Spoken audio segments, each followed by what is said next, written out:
Hello viewers.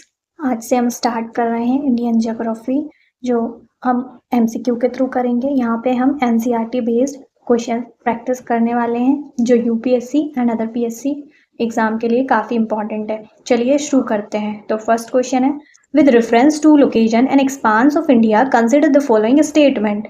If you work out the latitudinal and longitudinal extent of India, they are roughly about 30 degrees। तो ये statement बिल्कुल correct है। Then second कह रहा है, the southern part of the country lies within the subtropics and the northern part lies in the tropical zones. तो ये तो रिवर्स कर दिया, जो हमारा सदर्न पार्ट है वो ट्रॉपिकल जोन में आता है एंड जो नदर्न पार्ट है वो सब ट्रॉपिकल में आता है। तो ये स्टेटमेंट हमारी रॉन्ग हो जाती है, ये इन्होंने रिवर्स कर दिया है। नेक्स्ट स्टेटमेंट है, our southern boundary extends up to 6 degree 45 minute south latitude. तो यहाँ पे साउथ लैटिट्यूड की बात कह रहा है इन बे ऑफ बंगाल, जबकि हमारा इंडिया एंटायरली नदर्न हेमिस्फीयर में। तो स्टेटमेंट 3 भी यहाँ पे रॉन्ग हो जाती है। तो इस तरह से हमारा ऑप्शन नंबर सी यहाँ पे करेक्ट है। Only first statement is correct, option C यहाँ पे करेक्ट हो जाता है। चलते हैं सेकंड क्वेश्चन की तरफ। Tropic of Cancer is an imaginary line at an angle of 23.5 degree north from the equator. Tropic of Cancer passes through which of the following Indian states? तो यहाँ पे बेसिकली पूछ रहा है किन स्टेट से ट्रॉपिक ऑफ कैंसर पास होता है। मध्य प्रदेश से होता है, बिहार से नहीं होता है, वेस्ट बंगाल से भी होता है, मणिपुर से नहीं होता है, त्रिपुरा से होता है। तो यहाँ पे हमारा ऑप्शन देखें तो 135, तो ऑप्शन नंबर डी यहाँ पे करेक्ट हो जाता है। चलिए इसको मैप के थ्रू समझने की कोशिश करते हैं। ये रहा हमारा इंडिया का मैप, और यहाँ पे ट्रॉपिक ऑफ कैंसर पास होता है गुजरात से, मध्य प्रदेश, छत्तीसगढ़, झारखंड, वेस्ट बंगाल, त्रिपुरा एंड मिजोरम। तो नॉर्थ ईस्ट में 2 स्टेट से, त्रिपुरा एंड मिजोरम से पास हो रहा था, एंड मणिपुर से पास नहीं होता है, इधर बिहार से भी पास नहीं होता है। तो यहाँ हमने इसकी एक्सप्लेनेशन भी देख ली। चलते हैं नेक्स्ट क्वेश्चन की तरफ। नेक्स्ट क्वेश्चन है हमारा question number 3rd, there is a general understanding among the countries of the world to select the standard meridian in the multiples of 7 degree and 30 minute of longitude. Indian standard time is behind Greenwich mean time by 5 hour and 30 minutes। तो first statement तो यहाँ पे correct है, पर second statement में कह रहा है कि इंडियन स्टैंडर्ड टाइम पीछे है, जबकि हम देखेंगे कि इंडियन जो टाइम है, इंडियन स्टैंडर्ड टाइम तो ये ग्रीनविच मीन टाइम से आगे होने वाला है, क्योंकि वर्ल्ड मैप पे देखें तो इंडिया जो है ईस्टर्न साइड में आता है, और यहाँ पे इंडिया में सन पहले राइज होगा तो इंडियन टाइम आगे चलेगा। ये देखिए यहाँ पे एनसीईआरटी में ये बताया हुआ भी है, यहाँ पे अहेड है 5 hour and 30 minute, है ना। 5 hour and 30 minute से इंडिया का टाइम जो है आगे रहेगा। तो यहाँ पे हमारा ऑप्शन नंबर जो है, ऑप्शन नंबर ए ठीक है, क्योंकि यहाँ पे only first statement is correct. चलते हैं नेक्स्ट क्वेश्चन की तरफ।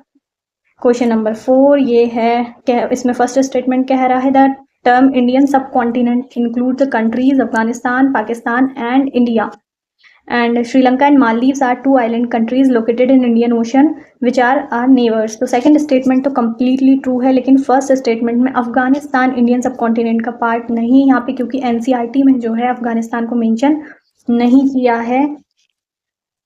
तो ये देखिए एनसीईआरटी में यहाँ पे इंडियन सब continent includes Pakistan, Nepal, Bhutan, Bangladesh and India तो ऑफकोर्स हो गई, पर यहाँ पे अफगानिस्तान का मेंशन नहीं है, इसलिए यहाँ पे अफगानिस्तान को हम कैंसिल कर देंगे। और सेकंड स्टेटमेंट तो यस कम्प्लीटली करेक्ट है, तो हमारा ऑप्शन बी यहाँ पे ठीक हो जाता है, 2 ओनली। चलते हैं नेक्स्ट क्वेश्चन पे। क्वेश्चन नंबर 5 यहाँ पे पासेस की बात कर रहा है।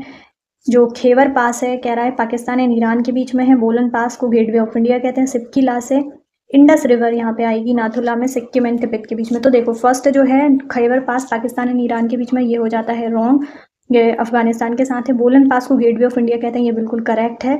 सिपकीला से इंडस रिवर तो नहीं आती, सिपकीला से सतलुज रिवर जो है वो एंटर करती है, तो ये भी हमारा गलत हो जाता है। नाथुला सिक्किम और तिब्बत के बीच में है, ये करेक्ट है। तो इस तरह से हमारा जो ऑप्शन है, हमारा 2 and 4 आर करेक्ट, तो ऑप्शन नंबर बी इसके लिए करेक्ट हो जाता है। चलते हैं नेक्स्ट क्वेश्चन की तरफ। Which of the following statement is are correct? Gulf is a portion of sea that penetrates the land, strait is a narrow passage of water that connect 2 large water bodies. तो यहाँ पे first भी सही है और second भी सही है, तो option number C both are correct. Gulf जैसे हम देखें यहाँ पे ये गल्फ ऑफ कच्छ है एंड गल्फ ऑफ खंबात। यहाँ पे देखो ये सी जो है पेनिट्रेट कर रही है लैंड के अंदर, ये धीरे धीरे टाइम के साथ और ज़्यादा इरोड होके अंदर को सी आने लगता है। तो ये फर्स्ट स्टेटमेंट बिल्कुल करेक्ट है।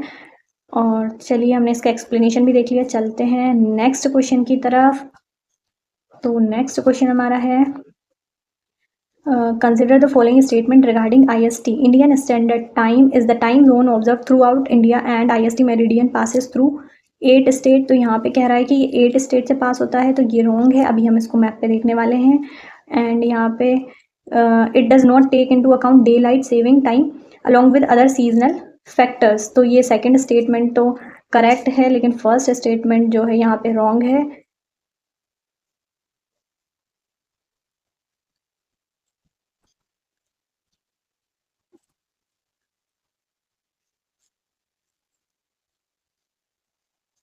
तो यहाँ देखिए ये हमारा मैप, ये इंडियन स्टैंडर्ड टाइम जो है, यहाँ से हमारा यूपी और इधर नीचे मध्य प्रदेश, छत्तीसगढ़, यहाँ उड़ीसा एंड आंध्र प्रदेश। तो टोटल 5 स्टेट से ये पास हो रहा है। और यूपी का एक सिटी मिर्ज़ापुर इंपॉर्टेंट है, यहाँ से भी ये पास हो रहा है। तो यहाँ से ओनली 5 स्टेट से जो है हमारा ये पास हो रहा है IST।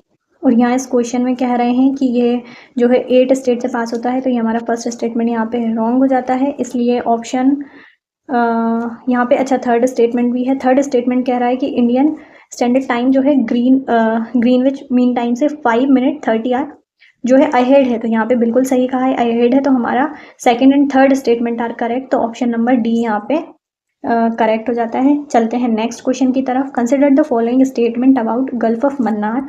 Gulf of Mannar is shallow bay part of Lakshadweep sea in the Indian ocean. तो ये बिल्कुल करेक्ट है।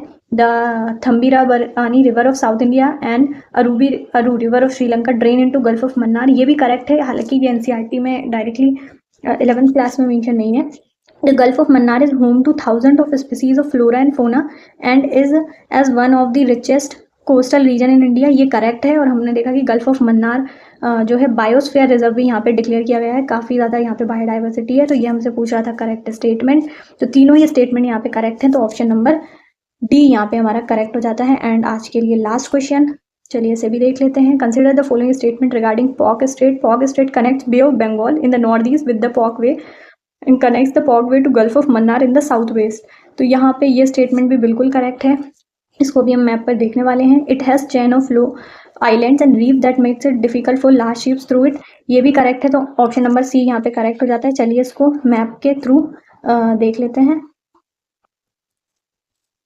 तो यहाँ पे ये रहा हमारे इंडिया का मैप। यहाँ पे जो है ये है पॉक स्ट्रेट यहाँ बीच में, यहाँ से लेकिन बहुत सारे छोटे छोटे चेन ऑफ आइलैंड है, तो इसको क्रॉस तो किया ही नहीं जा सकता।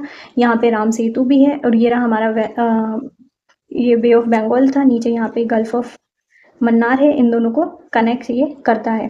तो आज के लिए इतना ही। यहाँ पे हमने जो है इंडिया लोकेशन इसके बेसिस पे NCERT के सारे क्वेश्चन कर लिए हैं। अब मिलते हैं नेक्स्ट वीडियो में, यहाँ हम नेक्स्ट चैप्टर को करने वाले हैं।